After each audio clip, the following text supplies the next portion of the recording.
Hello, welcome to the Sutliffian Report. Today, I have a couple things lined up.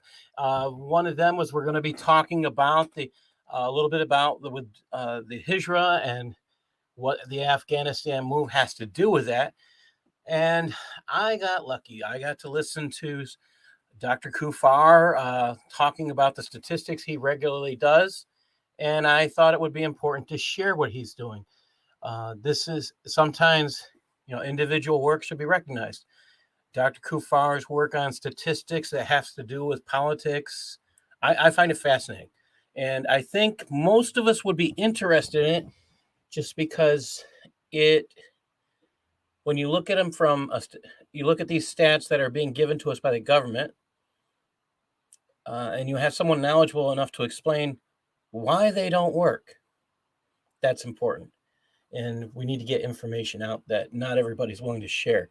So I have today, I'm going to be sharing just a second. I'm going to be talking about the Hijrah, but because this is a Christian news show, I want to talk about the joy of getting everything ready. I had my computer shut down before, and so I'm trying to get back to things, but okay, finally there. All right, so I want to talk about the Bible and give a reading. And this one, I think some people will be surprised about. This is a reading from Matthew 28, verses 1 to 10. And again, because this is a Christian news show, I always start with a reading from the Bible. But I say some people have a surprise with this because if you are a follower of Islam, this may be the first time you've actually heard this. Matthew 28, 1 to 10. In the end of the Sabbath, as it began to dawn towards the first day of the week, came Mary Magdalene and the other Mary to see the sepulchre. And behold, there was a great earthquake, for the angel of the Lord descended from heaven and came and rolled back the stone from the door and sat upon it. His countenance was like lightning, and his raiment, his clothing, white as snow. And for fear of him, the keepers, who are we talking about? That's the Praetorian Guard, did shake and became as dead men. They fell asleep. And the angel answered and said unto the women, Fear not, you, for I know that you seek Jesus, which was crucified. He is not here, for he is risen. As he said, Come, see the place where the Lord lay, and go quickly and tell his disciples that he is risen from the dead, and behold, he goes before you into Galilee. There shall you see him. Lo, I have told you. And they departed quickly from the sepulchre with fear and great joy, and did run to bring his disciples word. And as they went to tell his disciples, behold, Jesus met them, saying, All hail. And they came and held him by the feet and worshipped him. Then said Jesus unto them, Be not afraid. Go tell my brethren that they go into Galilee, and there shall they see me. I looked at this passage and immediately thought, well, death's victory over the Messiah was short-lived. Jesus rose as he said he would on the third day. Not even the earthquake budged that huge rock in front of the tomb. Think about it. The angel came and did that. It's like, that's something. This isn't they put that rock in a rut, this huge stone in a rut, arranged by the Praetorian Guard. That's described in the passage just before this. An angel had to move that stone. I imagine it took a few soldiers, to think about putting it in, get that rut ready. Just think about that. Their legs became wobbly and they fainted, seeing the angel. For the previous 2 days, they probably laughed at being assigned to guard a dead body to make sure it's not stolen, because he's supposed to rise from the dead. But when the angel showed up, yeah, I bet they were speechless. These men who had no problem with sin fell to the ground because a messenger of the living God, messenger of the holy God, was present. Then Jesus himself walks out. Oh yeah, they're on their knees now. The women who had followed Jesus were the first to see him. They fell at his feet and worshiped him. This was not just the Son of Man that resurrected. Jesus was the Son of God. They had missed him at the tomb and were dutifully doing as the angel, the messenger, had told them. But Jesus wanted to see them. This is the only thing that explains that he stops to see them. He was purposeful. He could have simply gone on ahead to Galilee, like he was saying. No, he didn't do that. Instead, he met the woman. Can you imagine being one of these women on the way to tell his disciples? Would you walk? Would you run? Would you race to see who could get there first? Would you, upon seeing them all talk at once, wanting to be the first to say, He is risen? Dear Lord Jesus, even in your resurrection, you show such love for us. You took time to show love to those who ministered to you and your disciples. You gave them the gift of seeing you first. Lord, help me to share the joy of your resurrection. Help me to be the one whose life says, I am his. Help me, Lord, that I may be like these women who came ready to serve. In Jesus' name, amen. Amen. Wow. I read that passage. I've been studying Matthew for a while, and I put stuff together, and I'm reading this like I sometimes feel like a child. I haven't thought about. I really haven't thought as deeply about this until recently when I went back on this, and I'm kind of surprised about the detail and the amount of planning. I don't think I ever really noticed it before. Going through Matthew, and you start to see there is just so much planning to the life of Christ, but the resurrection, the death and the resurrection of Christ has so much planning and so much detail prepared in so many scriptures in the Old Testament. I mean, you just kind of sit there and gasp. I mean, Jesus filled over 300 prophecies about it. There's 300 prophecies fulfilled by him, and you just, I'm still kind of mind blown. How much planning, and this God loves us so much. He came and died for us, and he did this all for us, and it's something I don't know how else to explain it, but mind blowing. It's it's just overwhelming. How can a God love us that much? And that brings us to why I'm talking about what I'm talking about today. So let me get my screen shared. I'm going to start with just going a brief overview of what I talked about last week, which is the Hijrah to America, thanks to a planned botch of the Afghan withdrawal. I have been saying that this was planned, and I will continue to say it was planned because the citizens of the United States citizens were supposed to be removed first. That was the plan. There was an actual created department by President Trump's administration to make sure that happened in all situations. It wasn't just under his administration. He left that in place.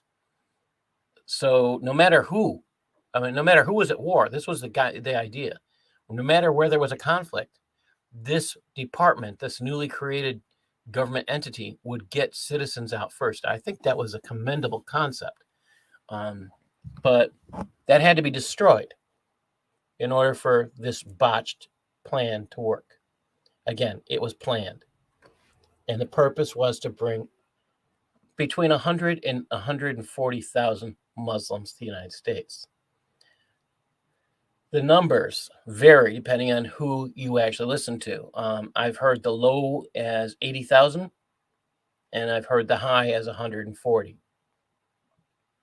And depends on who you're listening to.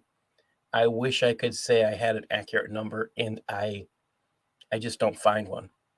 It's just too inconsistent, and I blame not only the military for that, I blame the State Department for that, because they don't want us to have the accurate information here. That is something I can't explain. They're concerned that we would know this information. It's not something that would bother national security. So their excuse is a little bit beyond my scope of understanding why they won't actually hand out this information and accurately and consistently, because it's not there. All right. You're Going not on. the only one that's not getting the information, Paul. It's also the congressional leaders, people that are subpoenaing the data from the State Department. Yes. People that sit in Congress that are supposed to provide oversight for uh, Yes. the executive branch. Yeah, those guys, and they're not able to get it either. So Well, it's and this is, yeah, and that's my big issue with the whole thing. I look at the information I have. I didn't even file FOIAs. I'm looking in places where that information should be, and it's not consistent. And that's my big issue. There have been, we talked about this last week, where they had to knowingly accept people, and this is where I say it's a violation of military code to allow terrorists on American planes.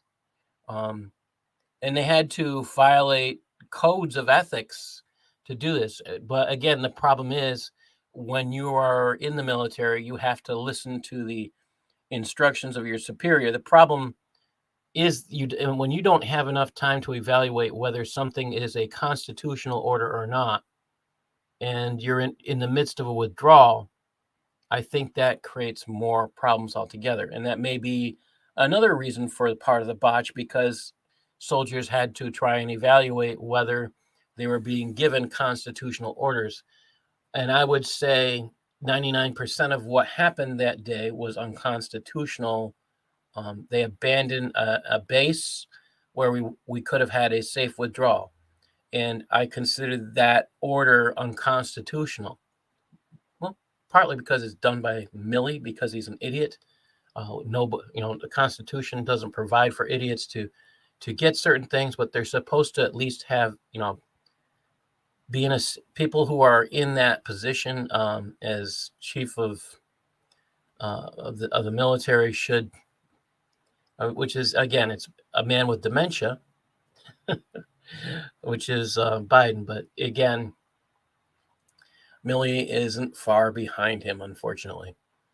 Anybody well, that Milley's a plays, traitor. I mean, there's no doubt that he committed treason during the transition period where he talked to the yes, Chinese leader and said that he would notify him if Trump decided to launch some type of attack.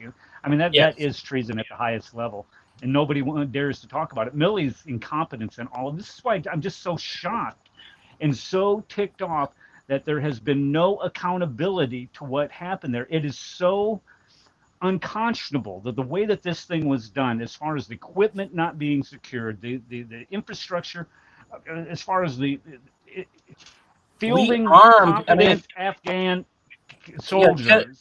Kenneth Yeah, you Timmerman knew it wrote a wasn't huge going to book. work, so why to go to Kabul if you know it's not Yeah. going to work? Why to go to Kabul? Why not, centralize all of your equipment, destroy it, extract it, or whatever, but to give it to a nation that you know that is not going to be able to last is treason. And Yes. this is why Milley needs to go. It should go to the top. And It never again, will. this is why I say we need a red wave, because the Democrats have no problem with prosecuting only Republicans. They don't like to be held accountable to anything. And this comes down to this statement, which again comes from the scriptures: "My people are destroyed for lack of knowledge." People, you're not getting this information on the regular radio. You're not getting it in Fox. You're not getting it in CNN, MSNBC, any of the alphabet. If there may be one out of all of them that actually does this, but they're not coming up and saying, why aren't you holding the feet to the fire? There's no, I mean, I'm not saying that some congressmen aren't standing up and trying. I've listened to Jim Jordan, a few others who have attempted. The problem is, it's not a daily thing. I believe the squeaky wheel gets the grease. And that's one of the things that we have forgotten in this country. How do you get that grease? How do we got to be the annoying person, the thorn in the side, to get the message across. And that's part of what the issue is. So let me get my PowerPoint going here. All right. I just want to remind people what we were talking about. And Hijrah, again, is the word for migration or migrate. And you can see it in the Hadiths. You can see it in the surahs. This one, let's see. The one I want to pull up, here we go. The Quran verses. Surah 2:18. Surely those who believed and those who emigrated and performed jihad. Do we know that those people on those planes, those people, the people who came from Afghanistan, were not devout followers of Islam? Because if you're a devout follower of Islam, migrating is only allowed to a non-Muslim country is only allowed for two reasons. One is for jihad. The other is for dawah. Okay, they know they're coming here. Did terrorists actually come? We actually have that down as fact today. Terrorists did jump on those planes. It's actually been recorded in the halls of Congress. It's part of the congressional record now. And the question is, how many of them came? And they're not telling the Congressional Review Committee. They're like, I don't know how many came. Really? Whose job is it to be overseeing this? It's your job, DHS. It's your job, Armed Services. Yes, and they don't know the answers. It's your job, head of the FBI. You should all know these things, and not one of them could give answers. But they won't talk about these passages. Let me just pick Surah 874. And those who believed and emigrated and performed jihad for the sake of Allah. Wait a minute. Did any one of them actually think that we would be killed? Because I'm not saying any one of us Americans could be killed because they were bringing people here who intended to kill us. Where am I getting this information from? Their holy book.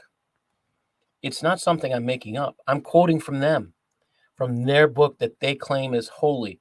I'm not claiming it's holy. It's what they call is holy. And it says something. If this is what's in their scriptures and this is what they believe, why do they come here? Again, if their doctrine says you can only come here to a non-Muslim country, whether it doesn't matter what non-Muslim country it is, you can only go there for the purpose of jihad or dawah. And then you have to look at what they mean by dawah. And I'm hoping to do a series on that in the near future. I've been working on a couple things with Usama on that. So I'm going to tell people, if you want to learn how to take on some of the people pushing dawah, you want to go and you can look at my blogspot, paulsutliff.blogspot.com, and you can look at a series that was done on the Quranic concept of embryology. I'll tell you, if you want a good laugh, the information's there. And he just sent me a video of a new video. I mean, a relatively new video that was just made, pushing the exact same points that were addressed in our takedown of that. I'm just kind of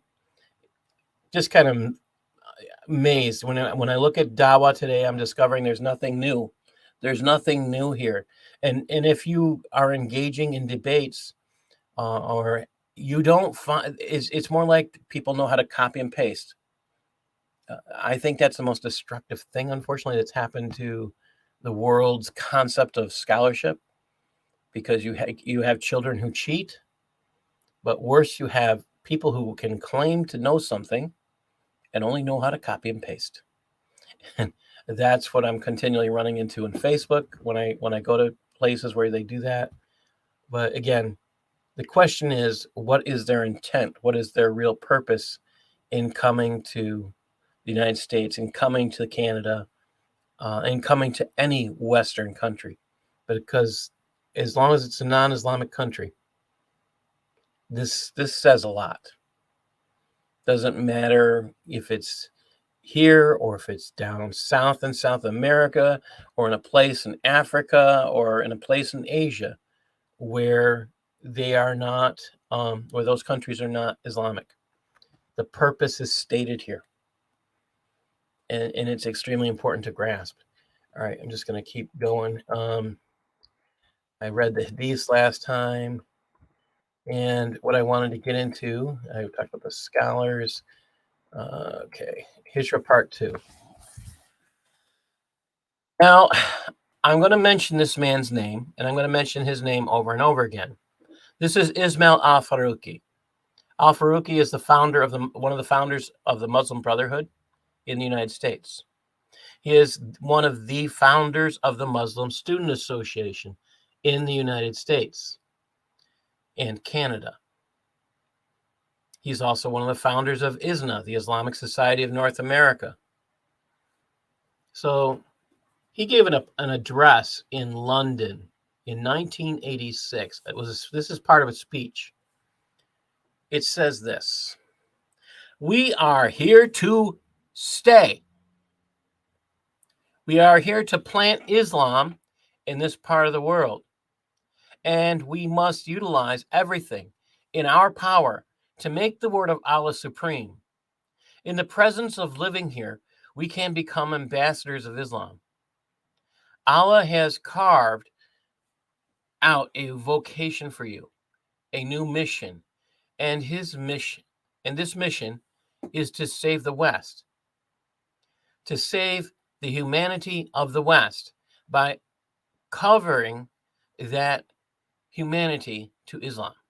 We want to live henceforth as if we were mujahirs, companions of Muhammad from Makkah to Medina.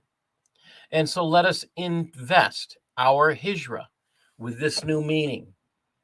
In just a second. There we go. And let us invest, with this new meaning. Let us appoint ourselves as ambassadors of Islam to this country. And let us begin a program of real action. Understand that Hijras are not supposed to be started or finished without organizations being formed. They want you, if you begin a Hijrah, you are to have a leader. Now, that's kind of scary when you think about it. If they had a leader when they were jumping in all those planes, and they got divided up. They're in different places all over. Could a leader have organized all that? If a leader did that, could that leader be a member of ISIS, the Taliban? I mean, there's a number of organizations to think about. On top of that, who's doing the receiving? Is the Muslim Brotherhood involved in the receipt of these migrants? In Europe, that answer is 100% yes. In the United States, watch and see. Watch and see. We're going to come back to this man again. All right. Here's the problems with Al-Faruqi's call to action. Self-imposed segregation, separation from the native culture of the new country. So your wives will not be allowed to associate, and your children are basically not allowed to associate or be with or be around people from the new culture. You can create enclaves of, if you're followers of Islam, when you're moving, you create enclaves of Islam for the purpose of remaining separate. You don't allow the people who don't accept Sharia to enforce their belief. You think about that. What would be a belief that we would want to enforce if you're here in the United States? The one thing that stands out, it would be three things, I should say. Three things that stand out. One, freedom of speech. Two, freedom of religion. Three, right to bear arms. And they're going to have a problem with these three. Because if you have the right to bear arms, you can have the right to free speech. And you can have the right to freedom of religion. Because no matter what they say to you, even though they're creating their own enclave. Now, here's the other part with that. They become citizens. They can now arm themselves. And they've remained separate. Again, what was the original purpose for coming here?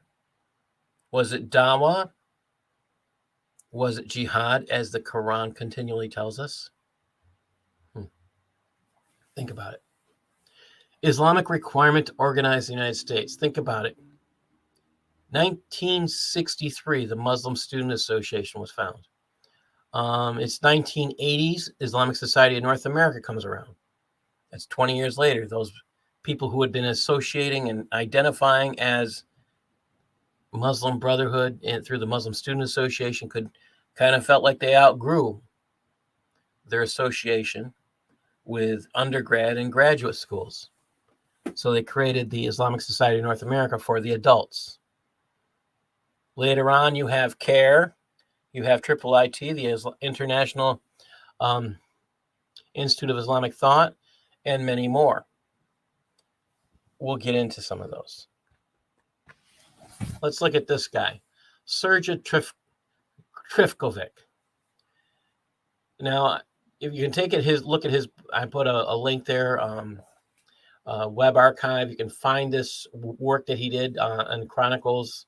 He did something on is called the Islamic Conquest of Britain, and you can find this it was Chronicles. I apparently wrote that wrong. I have to go back and fix the PowerPoint. But think about what he said.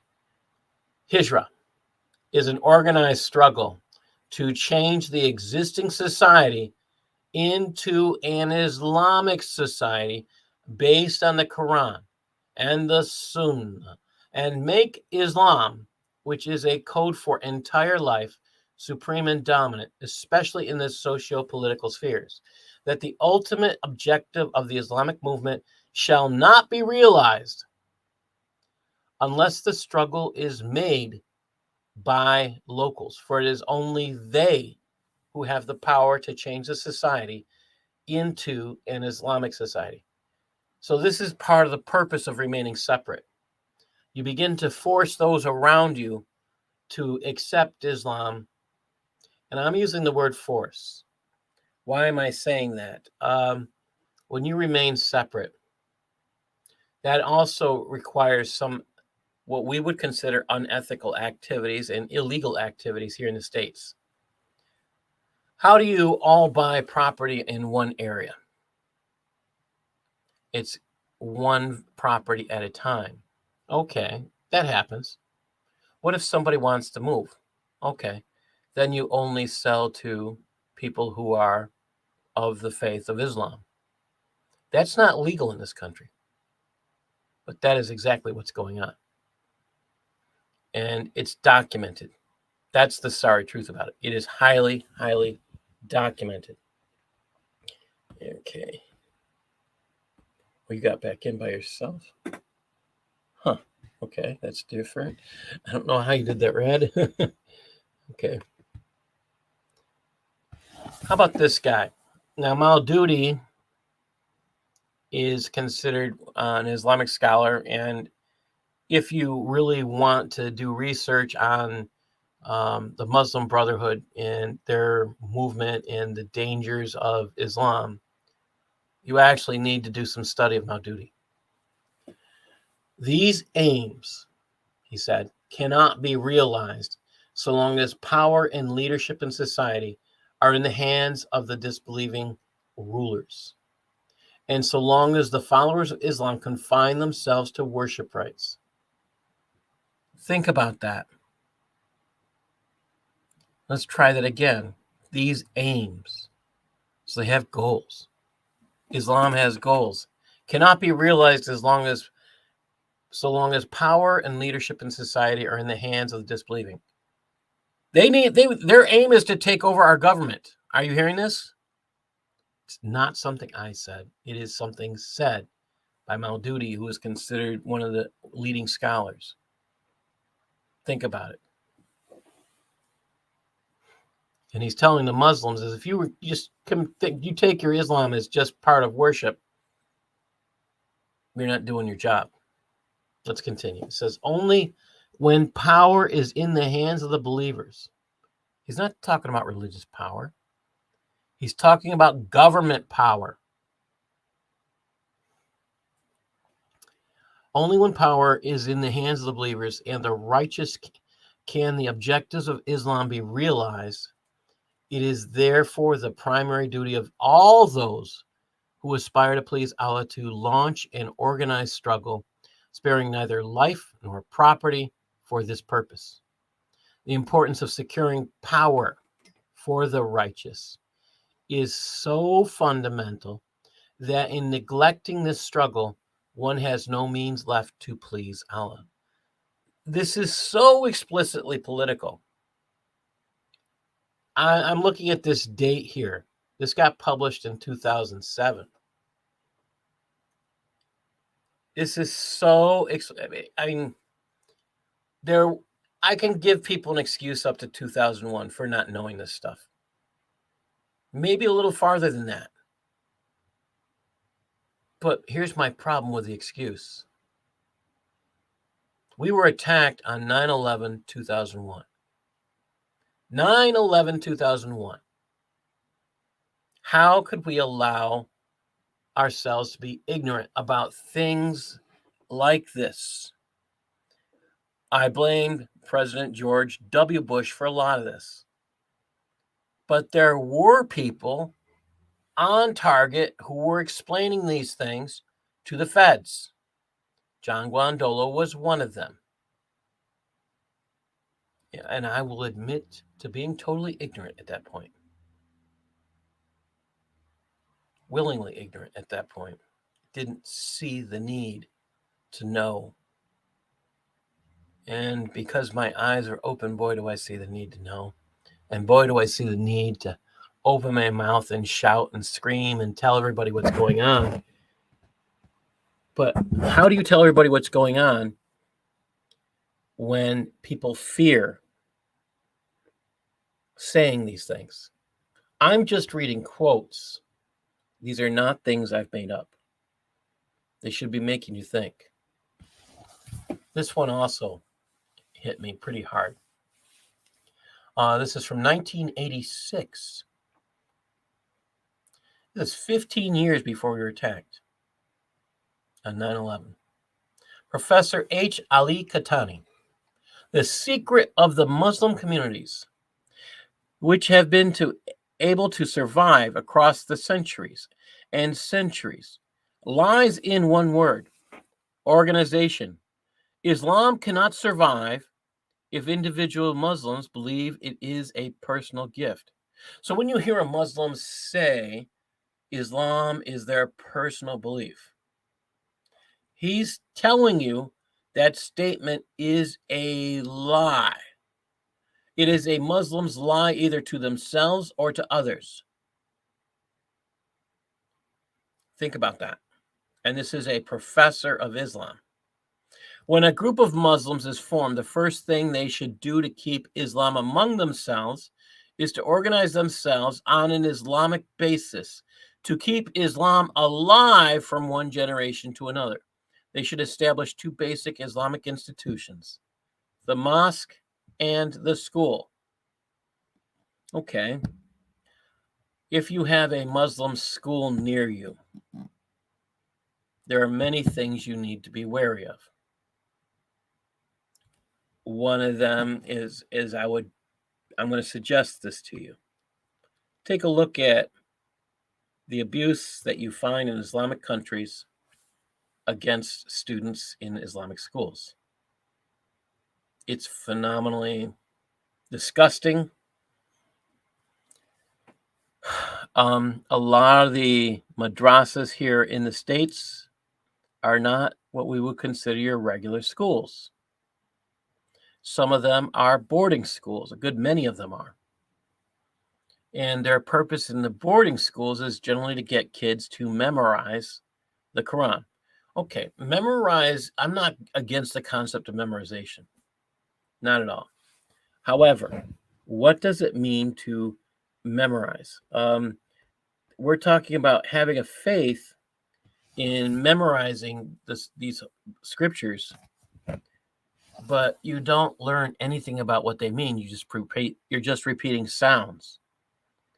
And traditionally in Islamic schools, when you don't repeat the sounds exactly correct, again, the sounds because they don't know what the words mean, you get beat. That's the tradition. Is that allowed in the States? No. But, you can look at it, the concept, they say what stays in Vegas What happens in Vegas stays in Vegas. What happens in the madrasa stays in the madrasa. We don't hear enough about it. That may be why. It's supposed to be secret.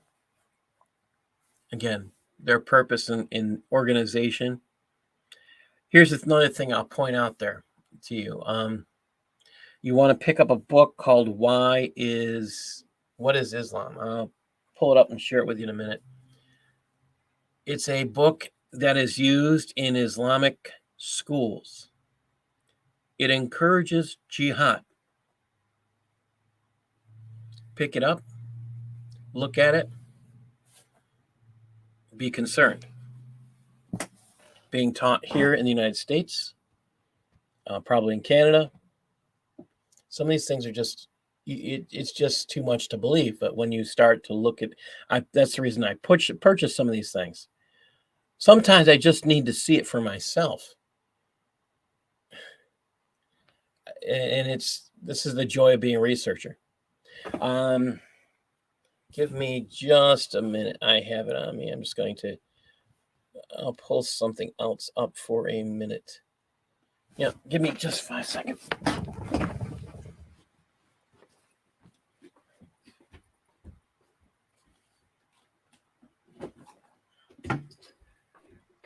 Five seconds is out. All right. Here we go. And all right, this is the book. What Islam is All About, actually. And it's by Yahya, Yahya Emmerich. This is now used in Islamic texts as in Islamic schools all across the nation. First person I heard about this from was John Guandolo. Okay. It's, again, he presented it. He read straight from it in front of me at a presentation he was doing in New Jersey. And, you know, he showed me that, and I'm like, oh, I got to take that with me. I got to get one of my own, take it with me wherever I go. Why? Because the thing that hit me as he was reading it, it's hard to believe. But when you have something like that in front of you and you can't deny it, it tells you need to reevaluate your thought process. So I tell people, Jesus Worldwide said something interesting. She's talking about the local mosque doing their annual community festival next weekend. Now, I will say this: go inside and take pictures of everything. What I mean by, you see every book you see in that place, take pictures. You see a library in there, take pictures. I don't care if the names are in Arabic or not. Here's my reasoning. When you go into a mosque, and I did this in Germany, in Berlin, we went into an Ahmadi mosque. And what was interesting to me, on their shelves were these are people claiming they're nonviolent, claiming that they don't espouse anything violent. Yet they have on their shelves one of the most violent collections of hadith, Bukhari. One of the most violent. Why do I say that? Well, they encourage jihad. So my question, you know, when I saw this, I did ask the guy who was in charge, the imam who was in charge, are you saying that you don't believe in violence, but you believe in the scriptures that encourage violence? I really didn't get an answer.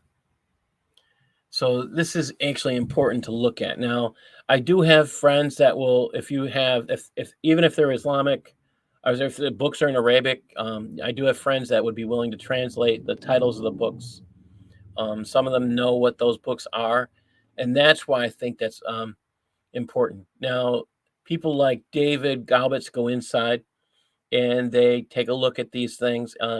You will find child marriage books in some of these places, and you'll find some other things. And you just, I mean, How to Beat Your Wife could be in one of those books. That's actually a book that was caught in Europe, in England.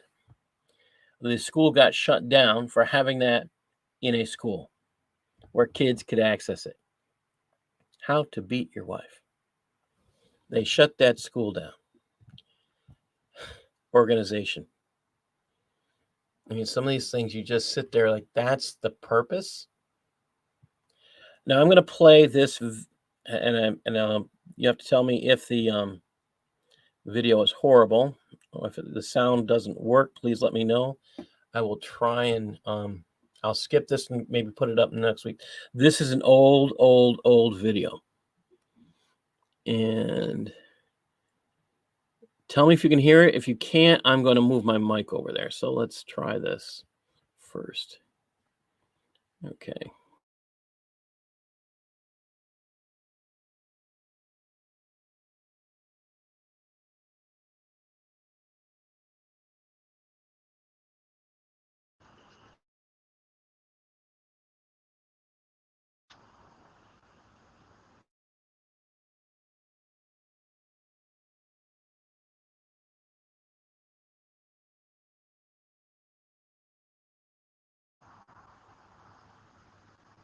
Can you guys hear that?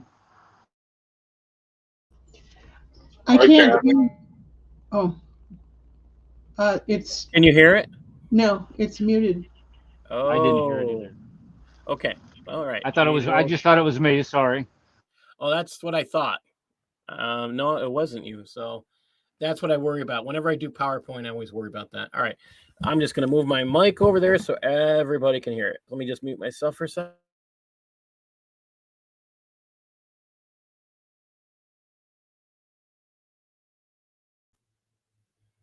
And here we go.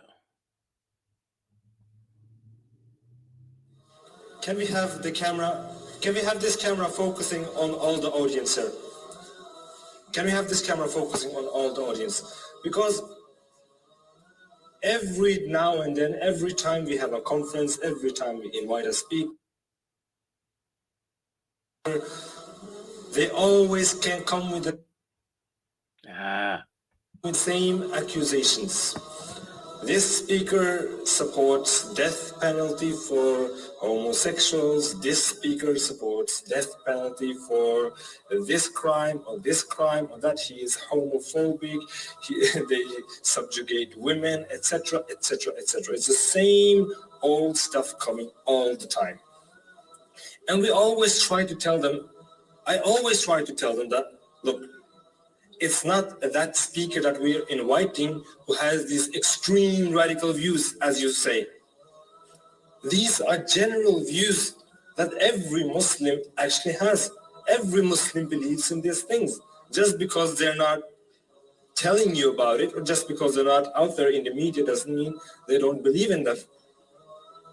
So I will ask you, everyone in the room, how many of you are normal Muslims? You're not extremists, you're not radical, just normal Sunni Muslims. Please raise your hands. Everybody, mashallah, subhanallah. Okay, take down your hands again. How many of you agree that men and women should sit separate? Please raise your hands. Everyone agree. Everyone agree. Brothers and sisters, subhanallah. So it's not just this radical sheikhs then. Allahu Akbar. Next question.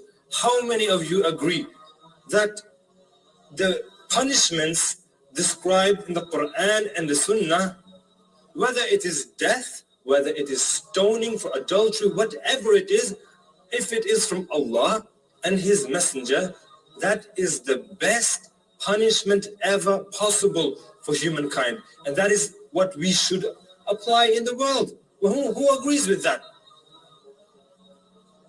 Allahu Akbar. Are you all radical extremists?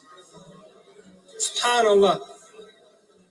So all of you are saying that you are common Muslims, you all go to the different masajid Norway, or are you like a specific sect, like the Islam net sect or anything like that? Are you like that? No. Are you like that? Please raise your hand if you like this extreme Islam, that sect or anything like that.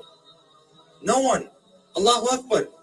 How many of you just go to this normal masajids in Norway, the normal Sunni mosque? Please raise your hands. Allahu Akbar. So what's the politicians gonna say now? What's the media gonna say now? That we're all extremists? We're all radicals? We need to deport all of us from this country? Subhanallah. Allahu Akbar. Yes. Takbir! Takbir! Takbir!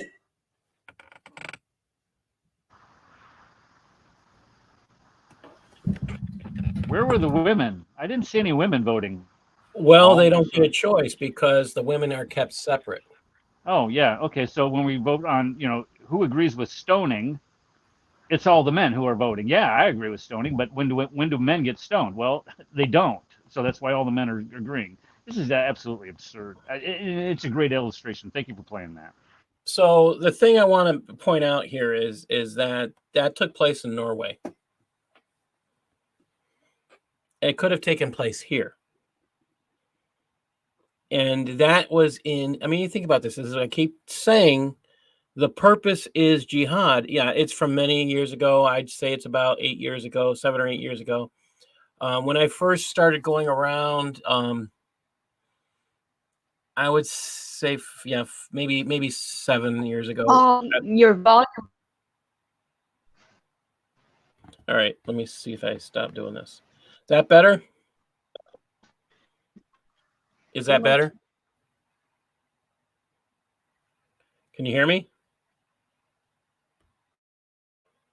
Can you hear me? I can hear you. Okay. All right. So I saw this and it really bothered me when I first saw it. I was freaked out the first time I saw it. But what bothered me the most is this. We keep getting told there's such a thing as moderate Islam. Doesn't matter what country you're in, you keep getting told that. Doesn't matter where you live, we keep getting told that. We have people who keep pushing it out there. The solution is moderate Islam. Daniel Pipes is one of those who puts that out there. I think a lot of his work is great. I'm not disagreeing with that, but I think his answer is incredibly wrong and misled. I don't know from my encounter with him if he actually truly believes that, but that is his unfortunate expressed belief. Let me share one more thing here. Let's talk about. Dave Shaw. Was that Dave Shaw? Yeah. Okay. Dave, I'm sorry, I'm missing something. Dave Shaw. Okay. All right. So let's talk about the Muslim Student Association that's here in the United States and Canada. Over 700 organizations here in this country that are 700 chapters in this country on almost every college campus in the United States. This is a quote from Larry Poston you can find in his piece, Dawah in the West. The Ikhwan, the Brotherhood, can be credited with forming several of the Islamic organizations in America. MSA, formed in 1963, has often been a collaborative effort of Ikhwan members. Ikhwan is the Muslim Brotherhood members from Egypt, Iraq, Syria, and the Sudan.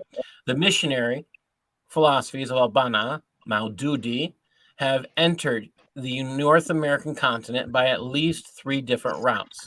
The second avenue has been the Muslim Student Association, undoubtedly the most active of the Dawah organizations in America. Many of the founding members of this agency were members or had connections to one or the other of the 2 organizations in question, the Muslim Brotherhood or Jamaat-e-Islami, and it was through these persons that the ideologies of al-Banna and Maududi were integrated into the goals and philosophies of the MSA. Now, again, I'm just going to go back here real quick. Let's see if I can do this real quick. I want to point out who I said was one of the founders. There he is. And he's the reason, his student is the reason I do what I do. His student, Dr. Muhammad Shafiq, It was at Nazareth College here in Rochester, New York. He was the head. He had the Islamic chair, sponsored by the International Institute of Islamic Thought. That's the reason I do what I do. Yeah. So you start to think about all these little connections. All right. Let me I'll go into maybe I'll extend this a little bit more and do ISNA. But I had promised I can pull this up. Let me see if I can get this one up here.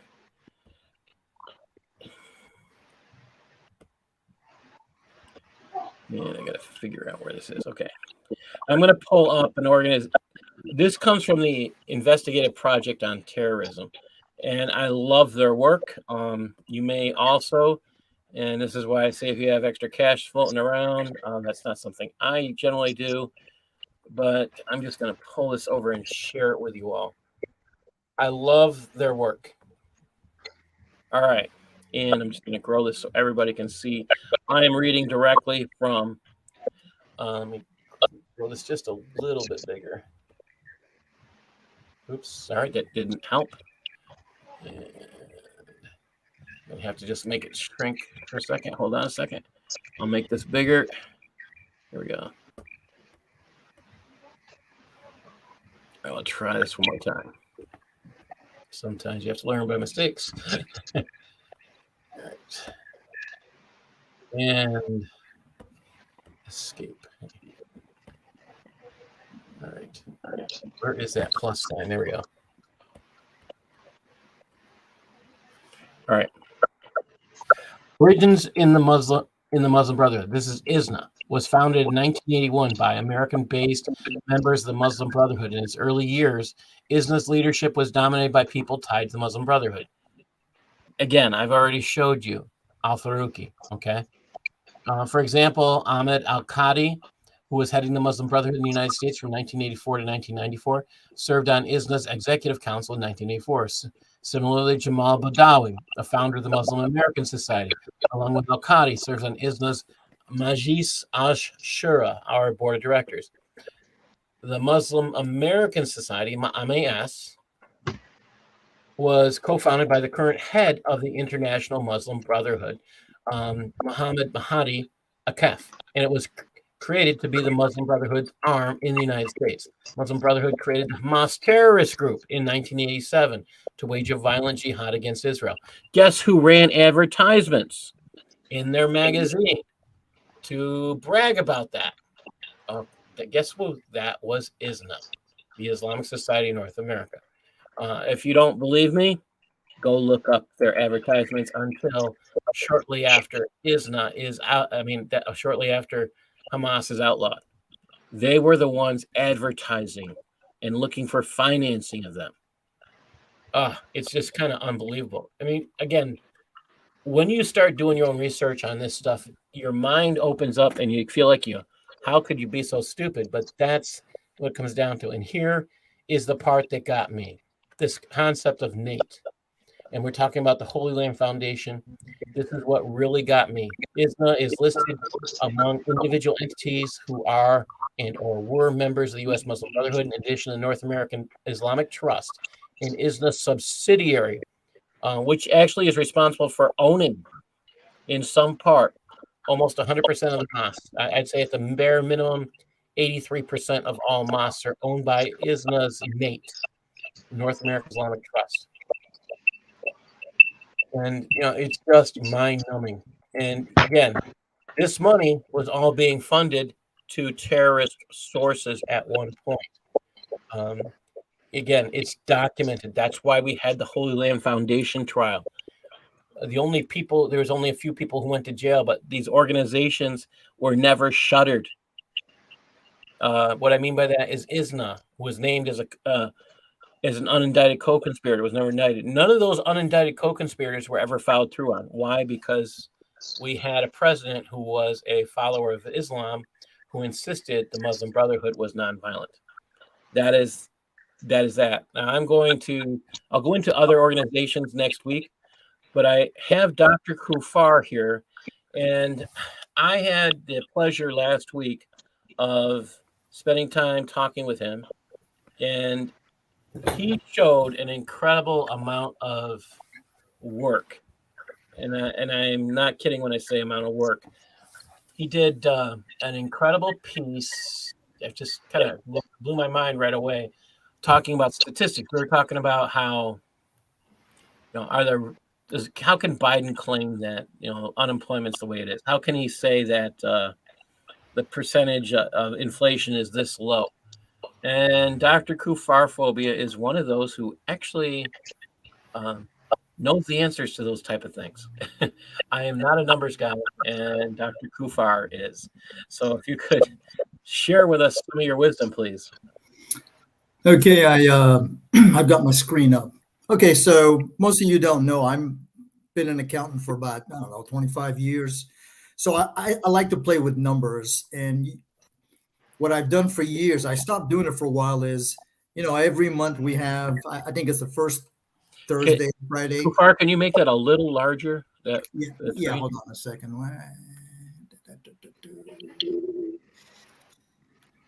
Is that better? Yeah, if you could go just a hair hair larger, that would probably be better. Let me see, 140. All right, that's perfect. That's perfect.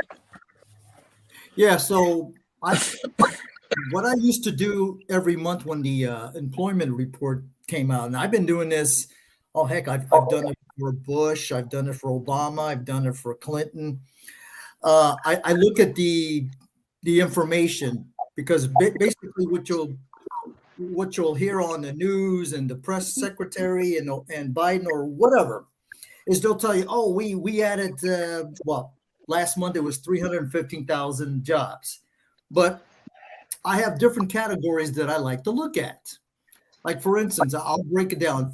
This is comparing July to August numbers. So I break it down by people that are unemployed, that have less than a high school diploma, high school graduates with no college, some college or up to an AA, and then a bachelor's degree and above. So as you can see, there was 288,000 folks that had less than a high school diploma that became unemployed. We had a 171,000 increase in the high school, no college.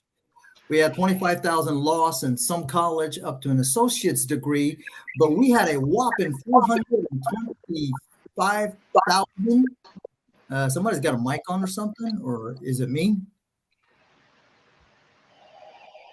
Is that rad? So we have 425,000 people with a bachelor's degree or higher that were employed. Now, typically, I would say, man, that's great. These are high-paying jobs, right?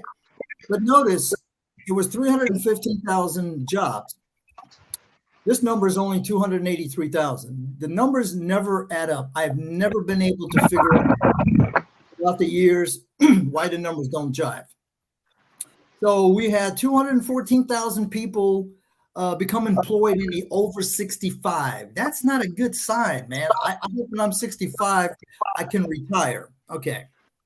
So then I break it down by how many people are foreign born. Now, these are not illegal, so let's not flip out. And how many are native born.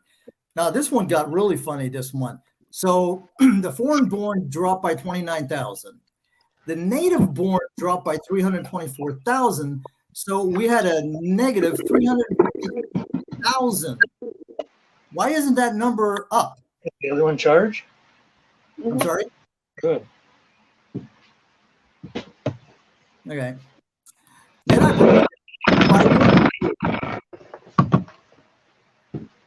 and 16 to 17, that went up 179,000. 18 and 19, 142,000. We lost 232,000 in the 20 to 24. I don't know, maybe they went to college. 25 to 34 went up 119. 35 to 44, 78,000. 45 to 54 had a net increase of 170,000, and the 55 and over dropped by 77,000, which is weird because if you look up above, there was an increase of 214,000 in the over 65. So that number should have been that number should have been positive in the over 55 because that covers 55 and over. So what you're saying is they're lying to us in their stats. Yeah, I mean, honestly, things should be able to tie in together. They don't. Now, here's the funny one. If you look at the full-time workers, we lost 242,000 people that used to be working full-time. Did they retire? I don't know. But here's the kicker. Part-time increased by 413,000. That means 413,000 more people are working part-time jobs than they were the previous month. Now, it could be that these 242,000, they got laid off and they have to find part-time jobs. People that are working 2 jobs or more, that went up 114,000. That's never a good sign. And then people that were so far, I'm Yes. in there. I'm working 2 part-time jobs. Yeah. And then we lost And I'm 94. retired. There you go. And we lost 94,000 people that used to be self-employed. And then I look at the reports and I look at the table A. All right, so you see the civilian non-institution population. That increased by 172. Basically, once you turn 18, you become part of the civilian non-institutional population. Now, civilian labor force increased by 786. Okay. Now, that just means that there's people that are in the civilian labor force. They're not exactly working. The participation rate did go up by 0.3. So whenever that goes up, that's good. The employed, okay, so basically the people that were employed, that went up by 442,000, but yet they told us they only added 315,000 jobs. So where did this 127,000 come from? I mean, could have been from not in the labor force? I don't know. But how can you have 315,000 new jobs, but people in the unemployment line, that sucker went up by 344,000. So how does that happen? Don't those stats contradict each other? Yes, they do. You can't have jobs added and then have people joining the unemployment line. That kind of defeats the whole purpose. And then the unemployment rate did go up, so Biden can't say that his unemployment number has gone down. Not in labor force, that dropped by 613,000. Now, what happened to these? I have no clue. Did they just decided, hey, they could be part of the 716?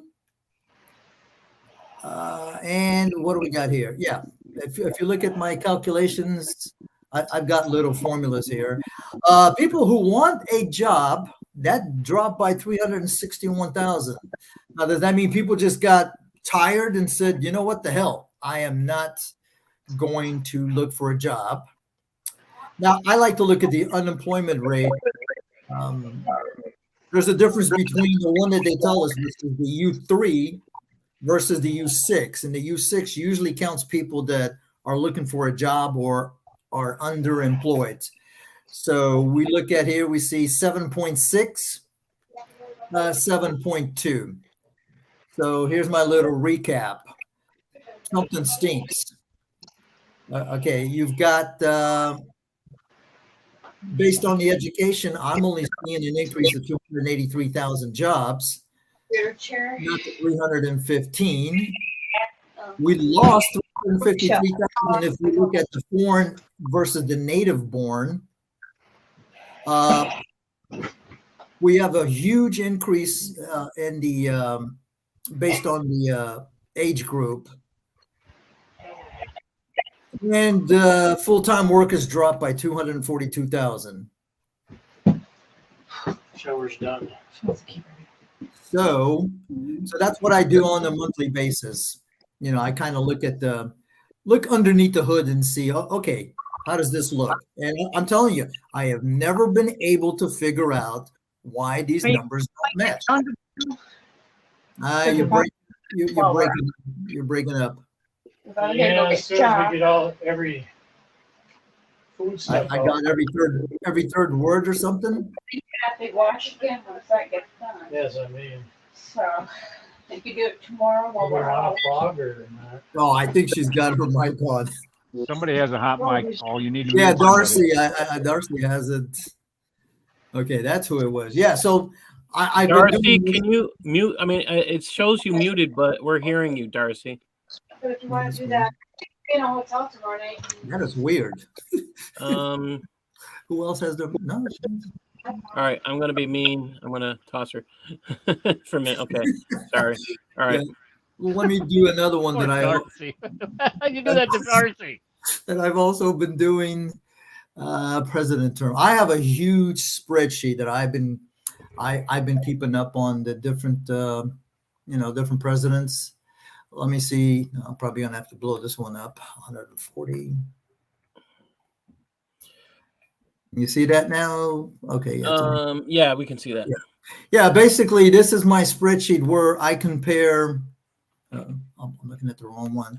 Just so everybody knows, Darcy, who may have had an open mic on the StreamYard, it shows her as not having an open mic, so it's really bizarre. It could be a glitch today. Yeah, so this is basically another thing that I do is I look at the economic factors. This was the one that I did for Reagan. Actually, this one is not Reagan. Yeah, this is Reagan. I started doing it for Trump, but I didn't quite finish. January 17. I did it to February 20 because that's just before the whole lockdown and the pandemic crap. So I look at these indicators. Now, some of these reports don't come out on a particular year. The poverty rate report is usually a year behind. So I'll look at the U3, the U6, participation, employment ratio, job creations, minus the also net creation. I'll look at the inflation rate. As you can see, the inflation rate, if you were around during Reagan's time, you'd know that he inherited a really crappy, super high inflation. Thank you, Carter. Yeah, I like to look at the misery index, which is basically the inflation rate and the unemployment rate. As you can see, when he took over, it was 18.81. When he left, it was 8.18. I like to see the poverty rate. His poverty rate was kind of funny because it actually went up by 3 million. So there was 3 million more people in the poverty rate. And although it only went up by less than 1%. Then I look at how much a president spends on the budget. Okay, from when he took over, when he left over. Prime rate, you can see that was really high, 20%, dropped to 7.5%.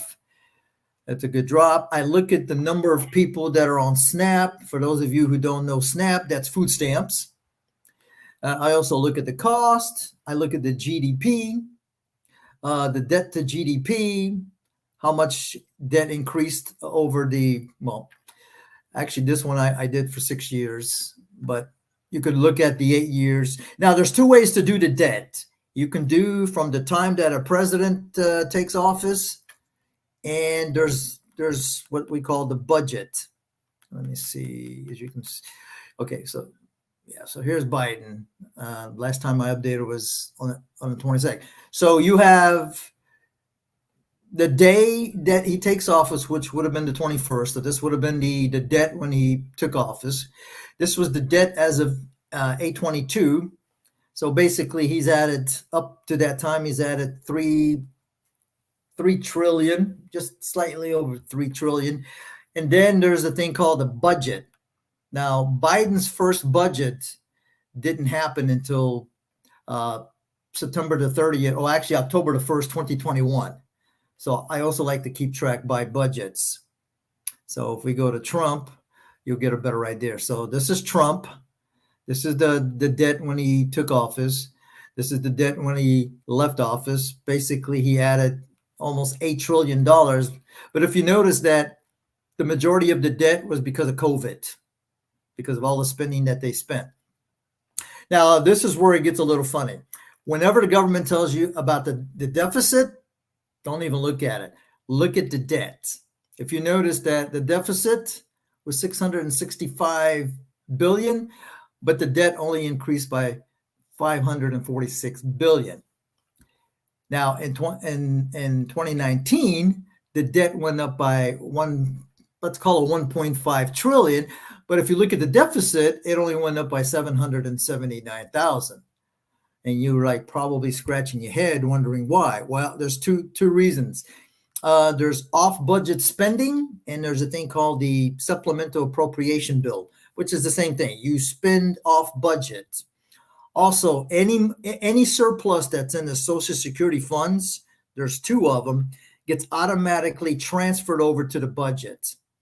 That's how Clinton, you'll hear that, they'll say, oh, Clinton had a budget surplus. That might be true, but unfortunately, he never had he never paid down the debt. The debt always went up.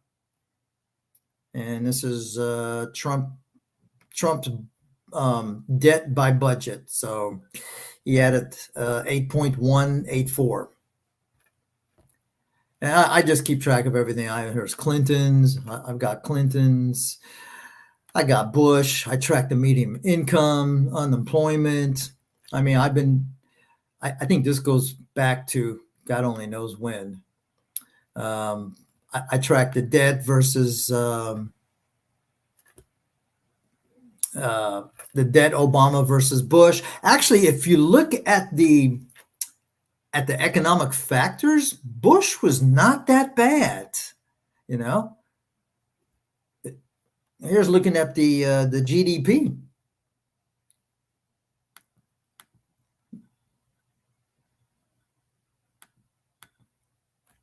Here's Bush's GDP.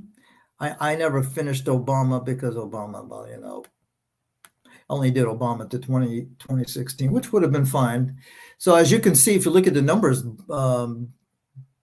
Bush's numbers were way better than Obama. And Bush had two wars, 2 recessions, and 2 tax cuts, and 9/11. So when you add up all that together, you'd say the man did pretty good. Anybody got any questions?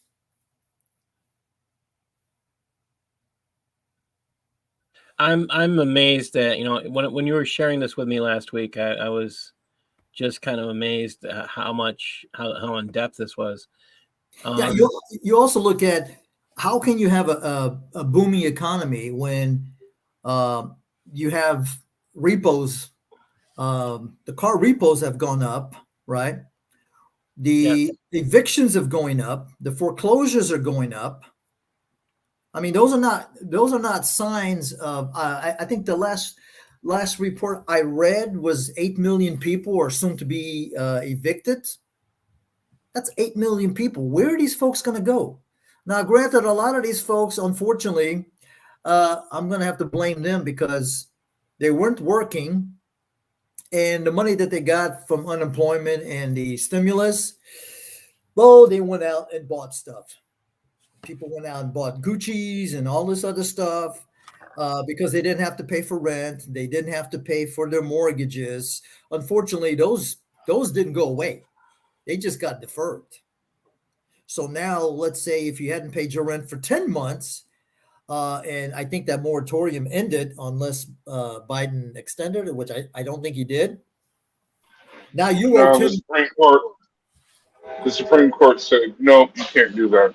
Even though Biden said, because he's a constitutionalist, Biden said it's probably not going to pass. The Supreme Court is probably not constitutional, but I'm going to do it anyway. It's kind of funny. That's kind of pretty much what he's been doing all along. So now you have all these people who didn't pay rent for 10 months, who probably said, oh man, I don't have to pay. I don't think so. Plus, I guess it's up to the landlord if they waived, the late fees, because here in my complex, it's $100 if you're late. So if that check is not in on the 5th and it comes in on the 6th, they have the right to assess you $100. Same thing with the people that owe the mortgages. those payments, they didn't go away. So yeah, so you got Yeah, people, huh? my brother was an attorney. He does one part of his firm. He does evictions, Uh-huh. and he cannot believe how many there are. I mean, he's smart. He's making money hand over fist. Okay. And that even he actually on ground himself. He said one person, okay, was a good renter. I mean, paid his rent all the time. As soon as they said that there's what do you call it? There was a moratorium on evictions. He just stopped paying his rent, even though he was collecting. He was actually making more on just enhanced unemployment, okay, Yeah. than he was when he was working. Okay, he went out and he went on like I don't know, he called himself a low. Okay, no, seriously, this dude just spent all this money, and then I was like, well, you can't throw me out. And my brother's like, well, I am going to throw you out as soon as this crazy happens. And sure enough, he threw him out, but he trashed the place. He trashed the I think is actually I'm every important a 10 lot. minutes. It's like unbelievable. I mean, what happens when people lost their minds? Okay, good people that were paying their bills, they're honest renters, all of a sudden just said, "Hey, I don't have to do this. It's like the end of the world." Like I said, screw it. You know what I mean? I'm taking what's mine now. Anyway, go ahead. What I find interesting is that when I look at this is where I look at the stats here. I think are important and telling. We came when Clinton was in office. He was called the Teflon president because people were saying things like it's the economy, stupid, because the economy was okay. So they left him alone. But the economy is not okay today. In fact, it's got a lot of people ticked off. And I say a lot of people because I work in an urban setting. I ride the bus, the public buses all the time, and I've actually seen busloads of people screaming, "We want Trump back," because of the way the economy is affecting their ability to purchase food, their ability to travel, a number of things, and those prices are not going down, and that's I think another concern. Well, here's another thing that's a sign of a bad economy is credit card debt is going up. People are now spending on the credit card for food and gas and so forth. Now, I didn't get unemployment during the COVID in the year plus that I was unemployed. I couldn't find work uh, because I waited too long. And not only that, I moved from Florida to where I'm at now. So that was a whole mess. But I had to rack up, thank God, I did rack up quite a bit of, debt on my credit cards in order not to be, become homeless with my dog, which I'm paying off now. I had to do a loan to consolidate because the interest rate was higher. And let me tell you, the interest rate, now this is something that, the government needs to look into and to do something about it. I think the interest rates in credit cards, that should be usury because Yes, right now it's almost 25%. which is what we used to consider loan shark. Okay, because I just got my Discover just sent me one of those. Hey, you can have a zero interest for 15 months, and then after that it's 24, let's say 25%. And of course, now that depends on what the prime rate is, because your credit card rate goes up and down depending on the prime rate. Now, I've never seen it go down, but it always goes up. So now people are spending a lot more, or I should say, if you're making a minimum payment, you're screwed because that's kind of pretty much just going towards the interest. And as the interest goes up, that's another bubble that I'm waiting to see if Joe Biden is going to is he going to cancel the credit card debt? It's interesting because I'm looking at this the economy and if you're out in, let's say, California, and I'm laughing at their economy because they're the ones telling us, hey, you need to buy electronic cars. And what have they just told everybody to do with their cars? You can only charge them on certain days. They've told them not to charge their cars because of brownouts. And I'm in Libland, New York State, and I just saw some conflicting messages this week where they're saying go buy electronic cars, and then at the same time I saw, maybe we should be more concerned about other things. They want us to be less coal, but where does the majority of our electricity come from? Yeah, but here's the thing, Paul. Yeah. What would first of all, how many of us can afford an electric car? Let's face it, they're not cheap. Oh my gosh, Okay. Battery $100,000 now.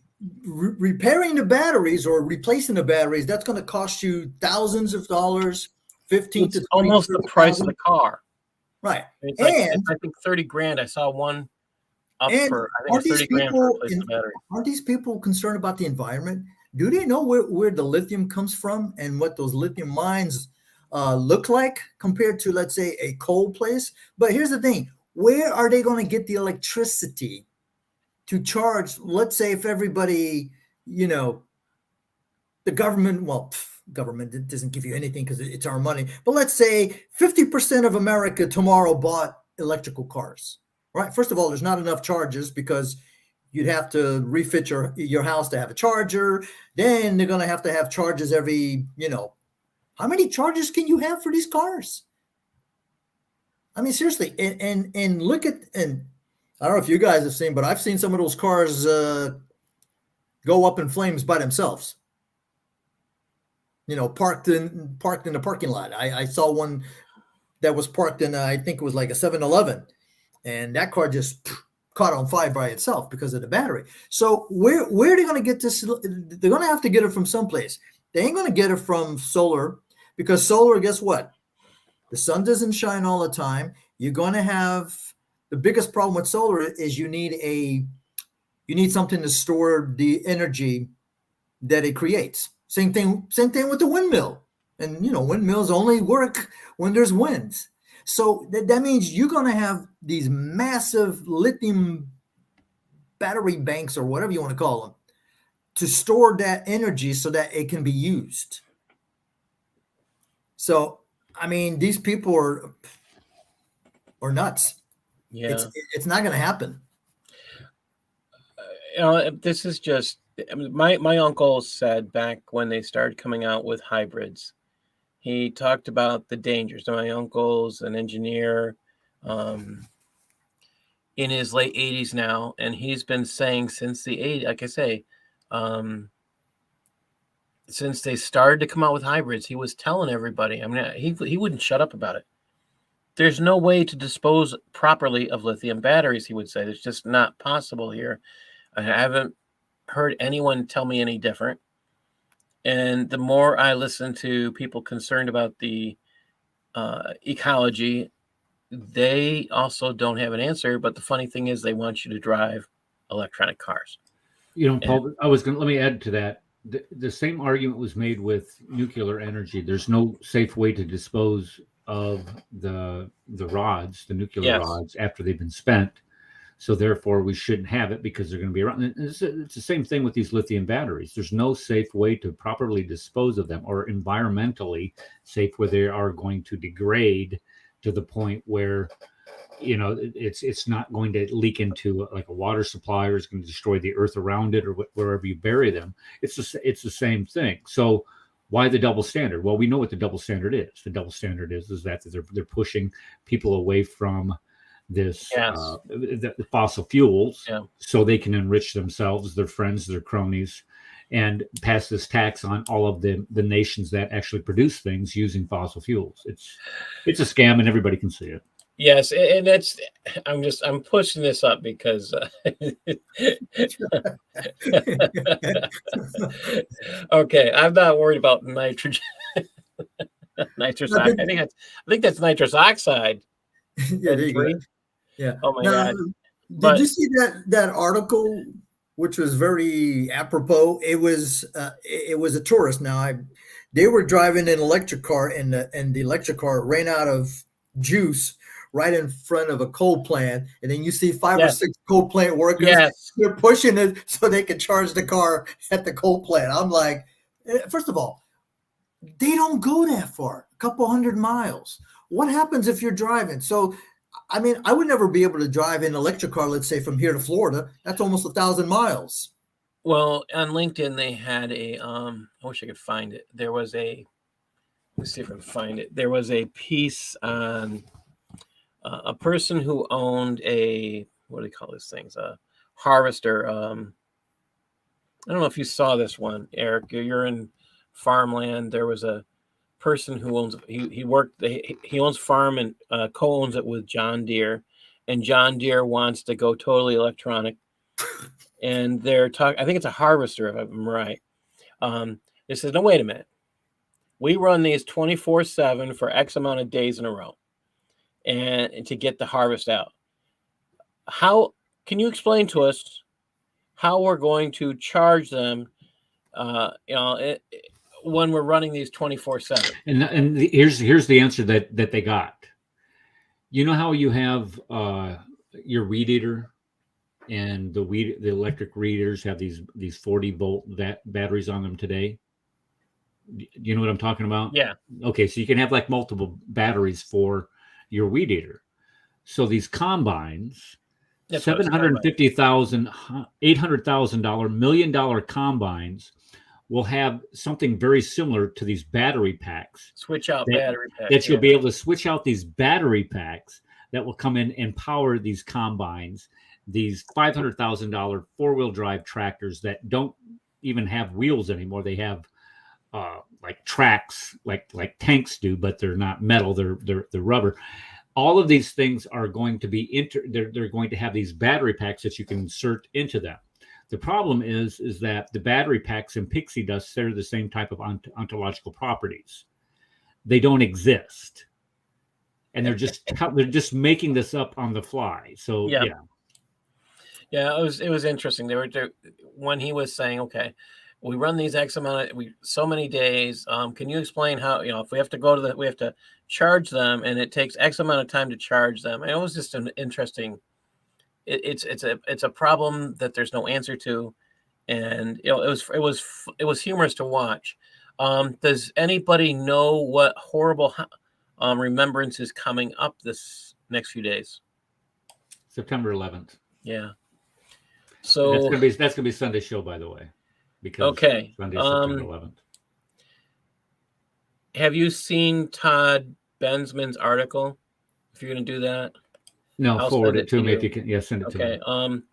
I'm going to tell everybody who's listening to go to CIS.org, and I'm just going to put this link in the private, so you can have it. But this is just, if you're interested, I'll even call Todd and put it, see if he's available for you. It's just, I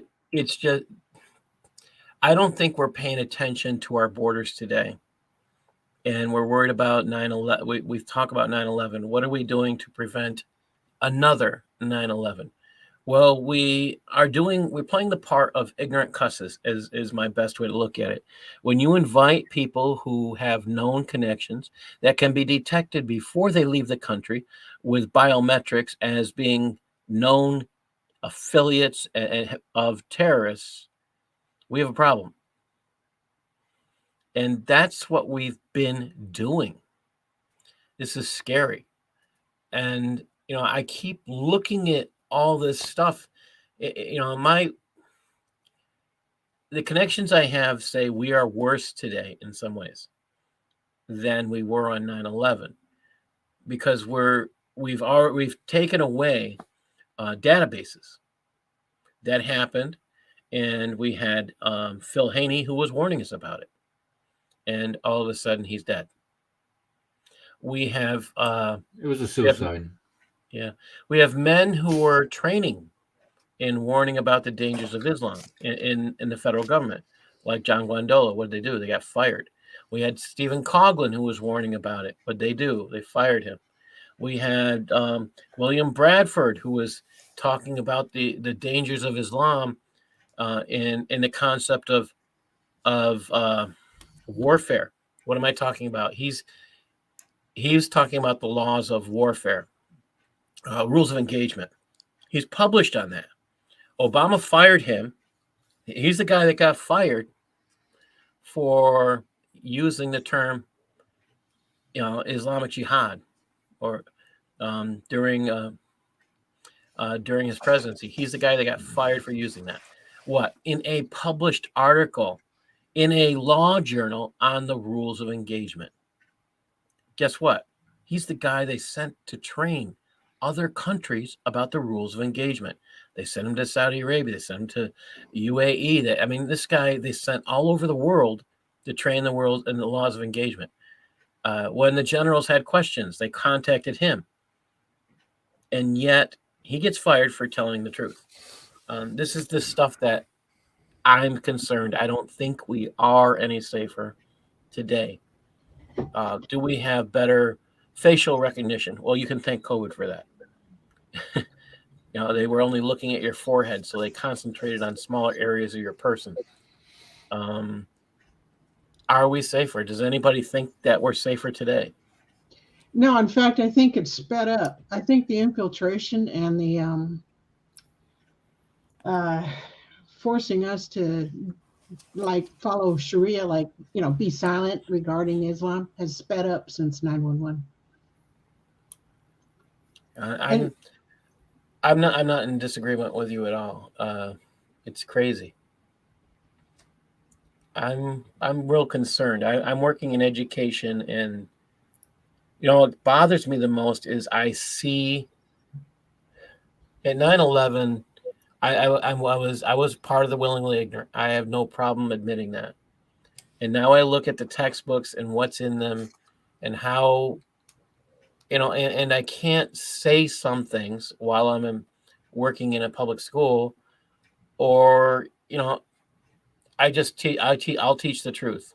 But the problem is, the majority of educators who teach social studies do not know that this is all misinformation, approved and stamped approval by the Council on Islamic Education, otherwise known as IRCV.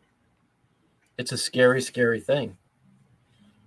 Remember, they don't realize who they don't. Those social studies teachers, Paul. I'm sorry. Those social studies teachers do not know who publishes their textbooks, from which they draw their information to teach the students, from which they get the students to achieve whatever state standards that apply. So if you have a textbook publishing company that is majority owned, which the majority of the textbook publishing companies in the United States today for our public school systems I know this one. The one that I taught in the school system in which I taught, the textbook had a majority ownership of the textbook was from Saudi Arabia, from a company in Saudi Arabia. And when you look at the other textbooks that were from the same company, at the 7th grade level, the 6th grade level, where they teach Islamic history in 7th grade, if you look at those textbooks and the way that things are worded in there, it's always Prophet Muhammad, the Prophet of Islam. But when they refer to Christianity, it's not the supposed Son of God or the whatever, but they always put a qualifier on it, where they don't put that qualifier on there for Muhammad. So you can see that the influence that these textbook companies have on our public education system, and the teachers, they just don't know. And it isn't because they don't want to know. It's because they have been indoctrinated in these places that we call universities, that we're supposed to give a universal education to people. It's no longer universal.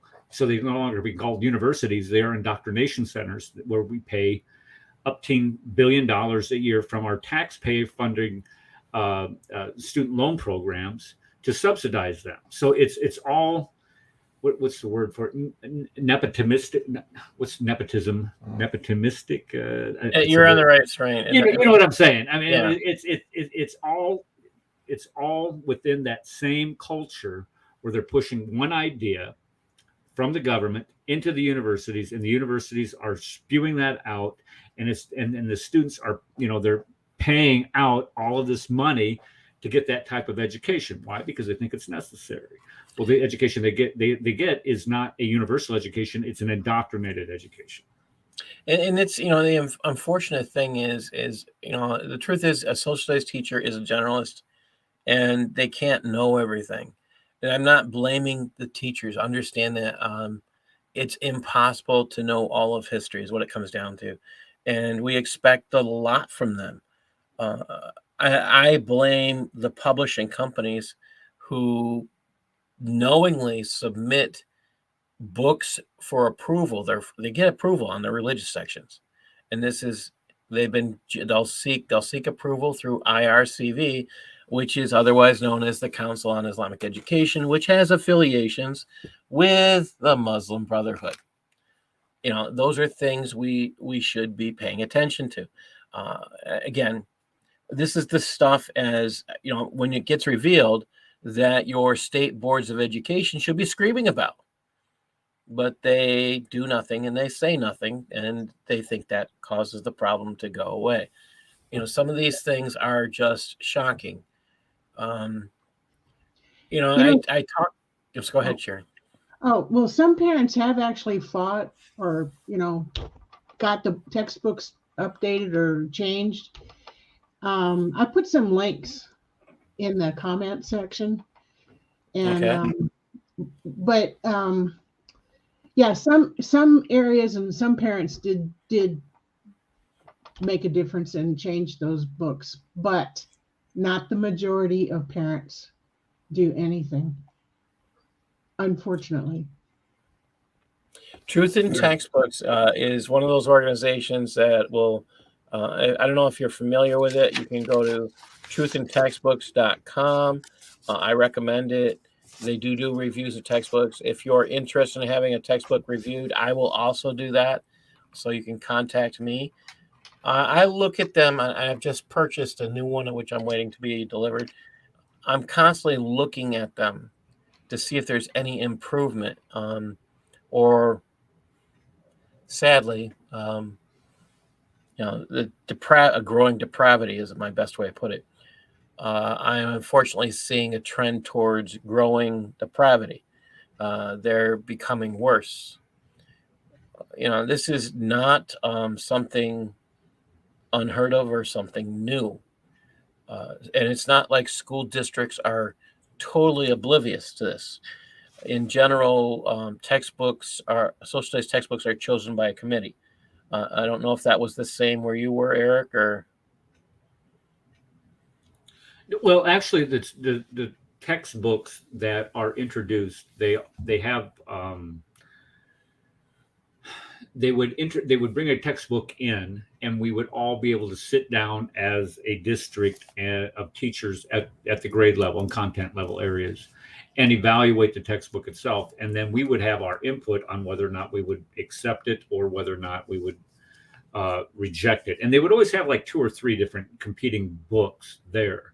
The problem is when teachers go to voice their opinions, it all stems from what they know based on the education that they have received and the experiences that they've had when they have taught the subject.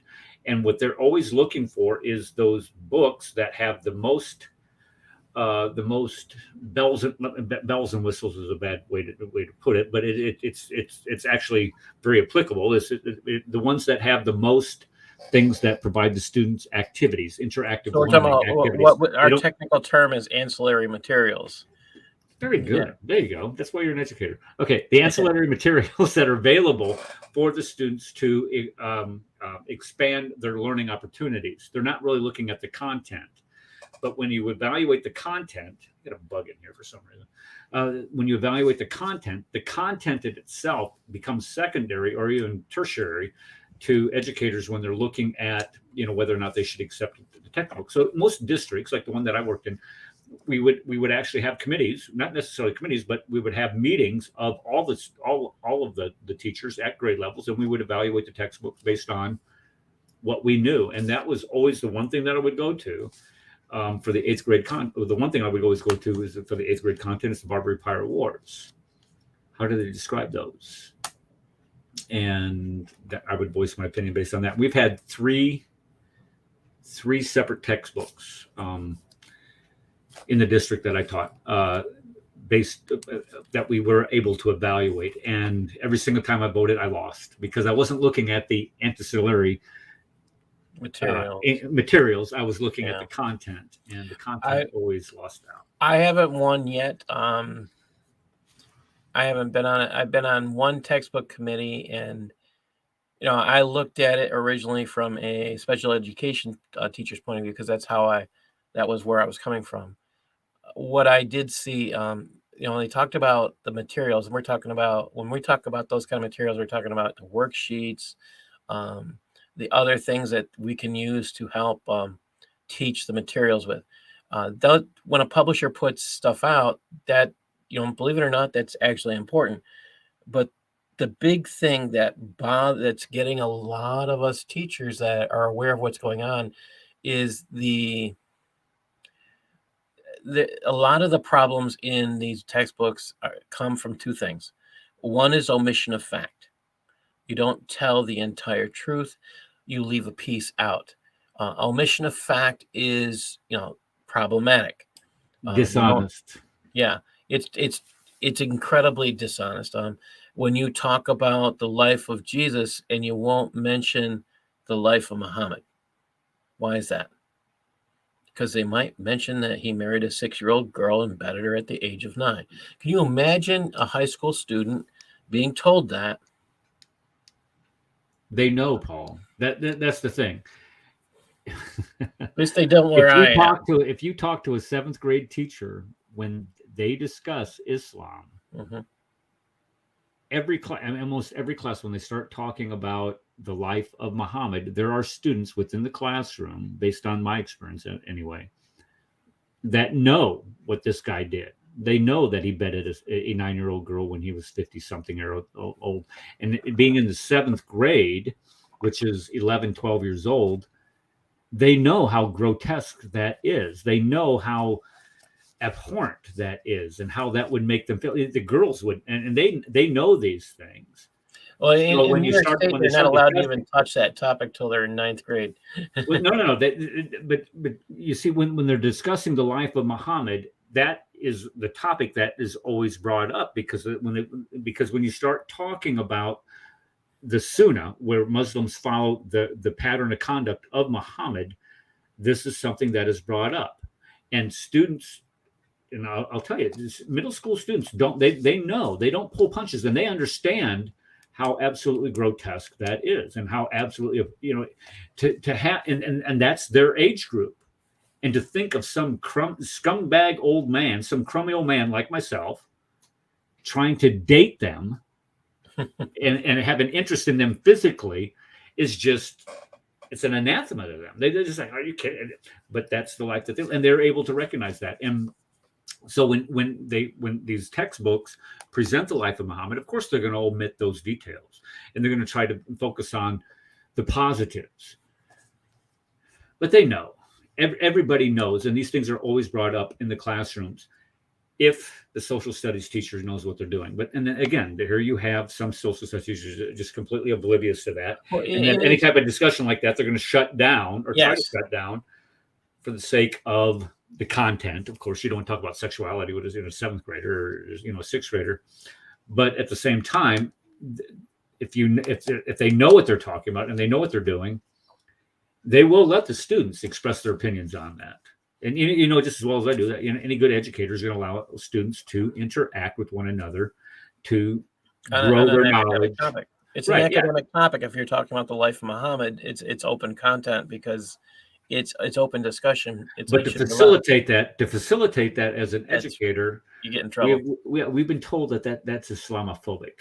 You can't do that. You're being a hater. Yeah, by some people. That I look at it this way: if you are required, this is where I haven't done it yet.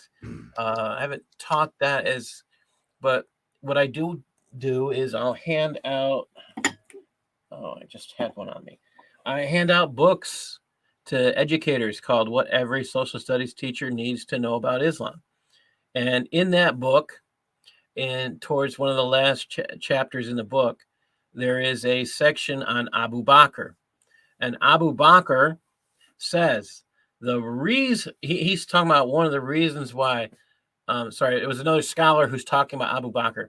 He's talking about the reason why Abu Bakr is so great, why he became the first caliph, is solely because he offered up his 6-year-old daughter, and Muhammad took her at the age of 9.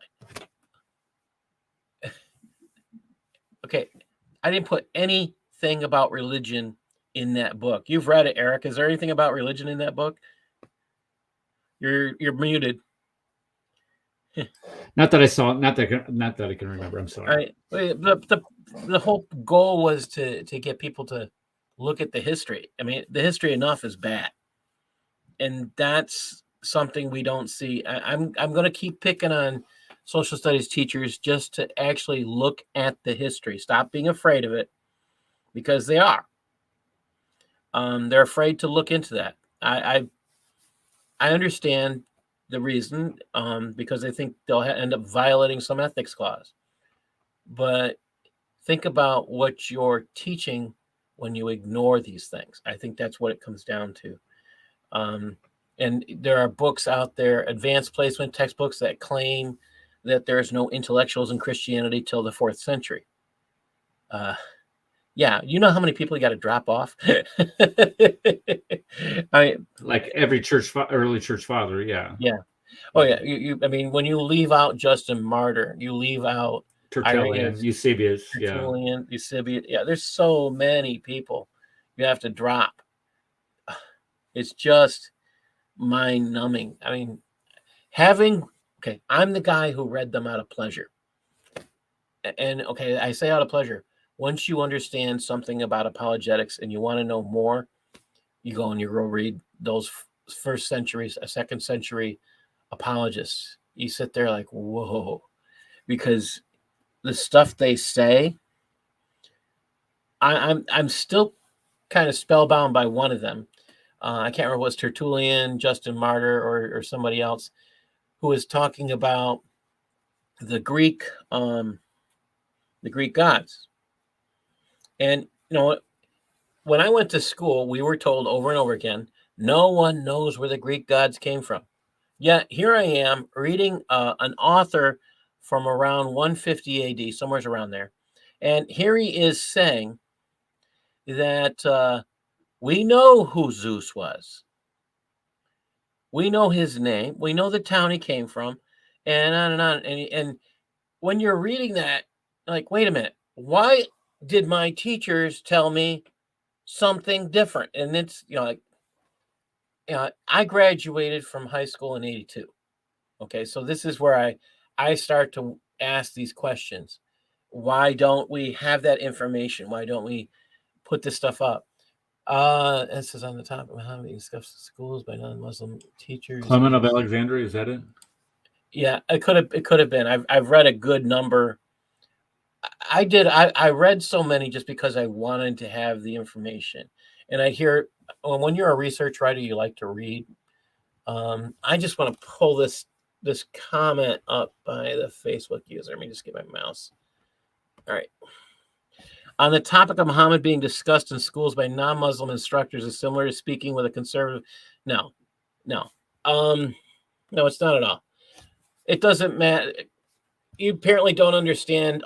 You're not from the United States, is my guess, because you don't seem to understand that. There is a requirement to teach all different religions. Just it's a statement of ignorance. Telling the truth is what we are required to do. Who are murdered at the hand? Yeah, there are no moderate. Yeah, okay, this one I like. I have a history of my own. People who are murdered at the hand of Islam. There are no moderate. Live and let live Islamic Muslims. The rhetoric's Turkiya. I have witnessed testimony in my lineage, written testimony in their history that are marauding, murdering, plunderers. Well, we're seeing that today. Nigeria, Kenya, Pakistan. I can go on and on. That's just too. That, I think, what I would like to see change in schools, if you teach a class on law and government, I would like them to teach Islam as a form of government. because they talk about totalitarianism, they talk about communism, they talk about socialism. Have they ever talked about Islam as a form of government? And I think that's actually an important discussion that needs to start in public schools. And unfortunately, it has not. I mean, can you imagine that one? Can anybody imagine that in a classroom? Well, we would have to get Lloyd to come in Yes. and provide a class on the Sharia and discuss some of the things that he's found You know something? He embedded just, and all that. And I would repeat all of that, and I would probably have some of the source textbooks that he cited online and have assigned readings and papers to be written on those. That would be a ball, Reliance. actually. Yeah, assigned readings from Reliance of the Traveler. This is what Islam expects.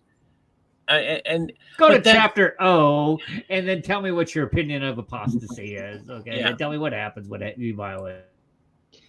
Lloyd just put out a couple of Sharia videos, part 1 and part 2, just last couple of days. And you know how they call it a deen. In fact, I posted it here earlier. He went into this where Islam is called a deen. I mean, I'm sure you guys have heard that, right? Yes. And it's a socio-political system, and that's not a religion. Yeah, and that's the real truth. And you know, I've said it before. I consider it Islam is more of a political animal masquerading as a religion. Yeah, and it is the you know, that's the very reason why, you know, they have to. If Muhammad most likely is a title, and there is no real, in that case, there's no real name for a prophet. And if that's true, I mean, that makes a lot of sense. So you have a political animal. And if you take that and you look at it that way, it explains why Mecca really may never have existed. This is a concept of religion was created to explain and create more enthusiasm to spreading the Arab gospel. And I shouldn't say gospel, it would be the Arab conquering ethic, I guess is probably what I would say.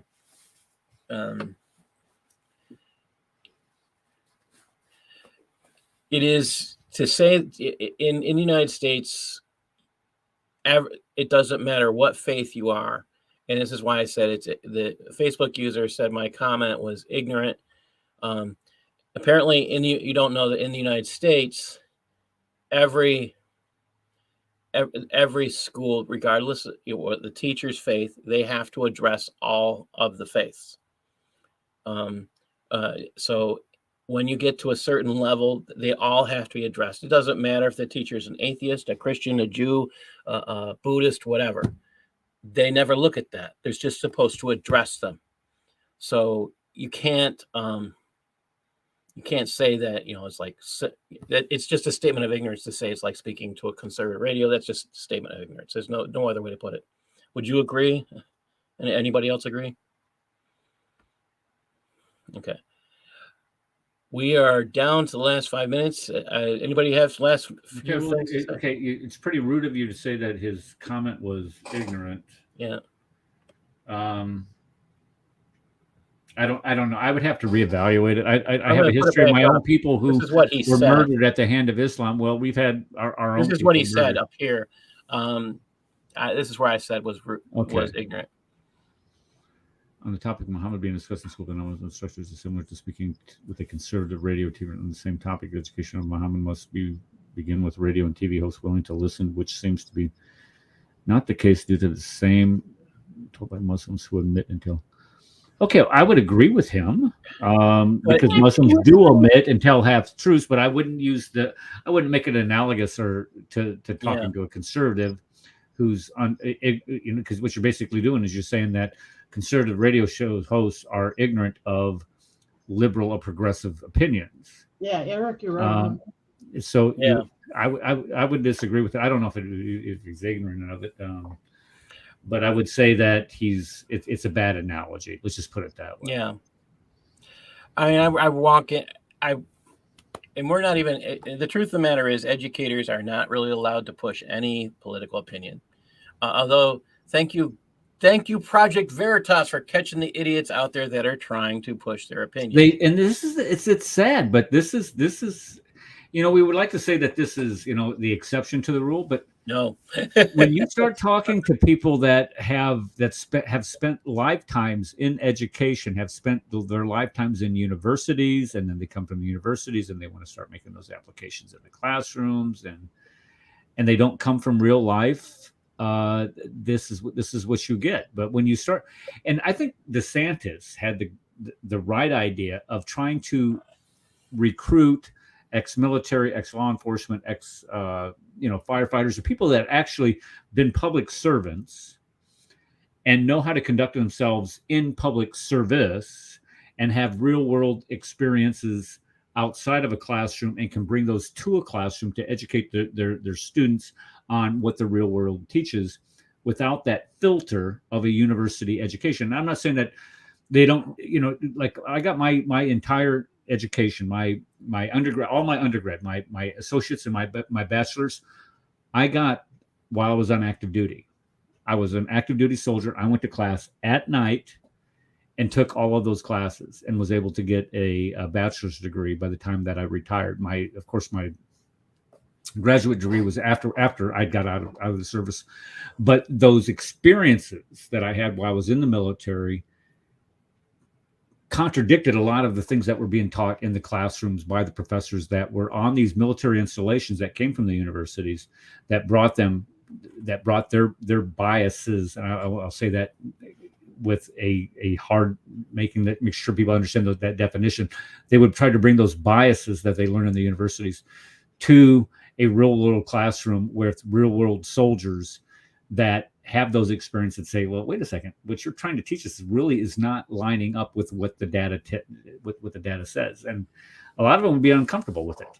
So I would agree to an extent that what he was saying, but I would disagree with the analogy, because people that have real world experiences make really good educators, because they can tell a real world application to the students so they understand what you're trying to teach them. Speed. Okay, he says his point was to clarify why this nation is not up to speed in the topic of Islam. Exactly. Tell me which conservative radio talk show host. Why should I tell you? I'm on too many shows to share that. Not going to do that. And I've been, before I even started doing this, that's all of what I did was a guest on several shows because of my book, Civilization, Jihad, and the Myth of Modern Islam. Modern Islam is nothing but a myth. I'm going to tell people to keep watching. I talked about Eric Brazeau's book coming out. The title may or may not be changing. I'm waiting to see. But it's all about pointing out what these moderates pushers actually state versus what is considered, I guess one of the terms he uses is mainstream Islam actually states. Just be cautious, because when you have outliers in statistics, we're supposed to throw the outliers out as being erroneous, bad data. That's extremely important. When you have outliers like Zuhdi Jasser, and others who are like that. There's a Canadian lesbian. Who's heard of him? Have you heard from him lately? No, and I don't think you will, because again, my thoughts are that he's not a very good evangelist for his beliefs. I agree. He's just like this anomaly. He's like this Kenny Bomer who wants you to believe all these, pixie dust and pink unicorns and all these things with Islam. Yeah. It's like blocked me on Twitter. Yeah. It's like, he was on, my gosh, he was on Vito's show, and I think Gotti had him on at one time. And some of the stuff he said actually made you wonder if he was an Ikhwani plant to begin with. And it was kind of mind numbing, because he at the same time, he said stuff that he wanted to be moderate. You almost wondered if he was trying to push apostasy at the same time. Speaking of that, did anybody see the rumor this week before there was a rumor today that Dr. Oz died. I don't know if anybody saw that. No, I didn't hear that, but I heard the Queen died. Yeah, I heard the Queen died, but somebody sent me a rumor. I say rumor. I didn't say it's factual. I was sent a rumor, and I don't believe that's true. I saw a couple clips from Fetterman, the guy that he's running against. I mean, even if you hate Oz, Fetterman would be a complete disaster. I mean, okay, I'm going to leave it. Okay, I'm not going to get into it. I'm so sorry. Fetterman, I can't say anything nice about that man. I only see it on like websites that are like questionable, and then Snopes says he did not die. Okay, good. So it's funny. It's funny because I was actually sent at least one of those today. I subscribe to too many news services. This is what it comes down to. Thank you all for listening. God bless you all. Thank you, Dr. Kufar, for sharing the statistics part, which is kind of shocking. He lost me. I'm sorry, but he started talking about these numbers, and I'm like, holy crap, who looks at these things? But God bless you, man. It is important. Of course, it's important to have people watch these things. But he started, okay, under Clinton, we were not here, and then under Obama and Bush, Bush did a good job. I'm like, holy mother of Mary, how can you keep track of that many numbers and remember it? Well, I mean, I like I said, I've been doing this for years. I stopped when Trump came in because everything was doing so well. I said, what the heck do I need to do this? But now that I've been suspended from Twitter again, and I can't get back on, I got back into it because I kept seeing all these memes from the liberals. Oh, Biden added the most jobs. Oh, Biden had the fastest unemployment rate drop. And I'm thinking to myself, okay, that's weird because Trump had like an 8% drop from 14 to 6.3. And Biden only had it from like 6.3 to 3.5. And he didn't add all those jobs because you lost 22 million jobs in March and April of 2020. So those are people coming back to work. And, it's from that group. This is why I had him come on. We were having. I rest my case because all these jobs. I'm just like, oh my God. It's nice to have someone. It is, and especially if you have a visual where he was providing that, it was more easily understandable instead of just talking about it when you could see it. But God bless you. If you were listening on Blog Talk Radio, you got to come back to the YouTube and see it because it's just kind of. And I use government sources. These are not my sources. These are from the government website. So all those can be trusted, though, right? Oh yeah. Well, I just showed you that they don't make any kind of sense. You would think that you could kind of make sense, but when you look at it and you look at it deep, you're like, wait a minute, how did you add 315,000 jobs, but 344,000 people went into the unemployment line? That doesn't happen. Now the only way that happens is you had. Well, no, that doesn't even happen either. Because I was going to say you can have more people.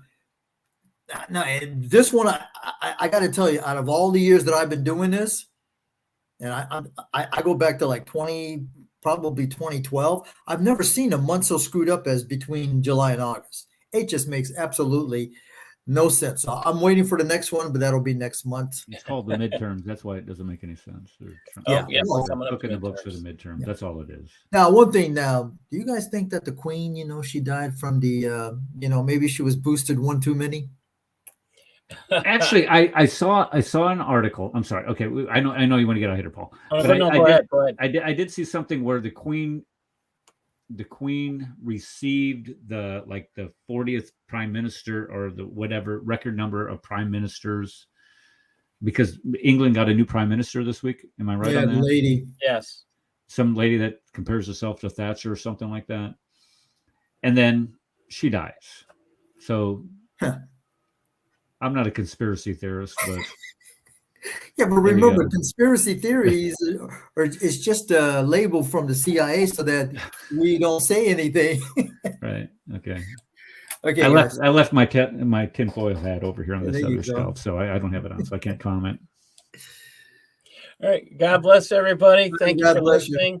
And we'll have to have Kufar back sometime in the future when we have more data to Well, we talk got to about. wait until the first Thursday of October. That's when the new one will be coming out. What'll be? I think we need to look at it right. I would say in December. And the reason I'm saying in December is because then they'll have put out the data for November, and you'll find out how bad was it really. When will they? When is the economic news going to come out to whether or not the third quarter in a row we would be in a recession? When is that supposed to come out? Is that October? That should be sometime in October, yeah, because the third quarter would end in September. September. Yeah. I'm hearing the it's fourth going to quarter. be- Actually, the fourth quarter ends in September. But I mean, is that No, the fourth quarter would end in December. Depending not on when you according to the speak. government? The government fiscal years begins October. Oh 3rd. yeah, okay, yeah. The fiscal year ends 9/30, and then Right. the new budget year. But I don't think the GDP is done that way. You're probably right. You know this better than I do. I'm going to shut up. Sorry. Yeah. All right. Hey, well, I'll have to see you next week. God bless everybody. And And Paul, I'll see you on Saturday. Yeah, I'll come listen to Dissecting the Quran. And That is Mr. Eric, when are you going to join us again? You haven't been on the show. What time Saturday? No, we've been doing it at 6 o'clock. It seems to work better. Eastern time. Eastern I time. might be able to make Not that. busy? Send me an invite. Let me know ahead Yeah, of send me time, an and invite. I would love to come. It's 5 year time. It's fun. Sometimes Usama joins us, sometimes not. But yeah, We're in it's chapter fun. 14 or 15, man. We've been cranking them out because they've only been like 40, Well, 50 yeah. verses. We start to crank them out because the Quran gets shorter and shorter.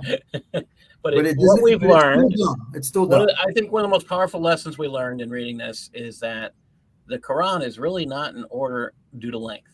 Yeah. It violates that rule too. So, I mean, what doesn't it violate? All right, guys. Good night, everybody. Have a good night. Be Good good. night. Good night.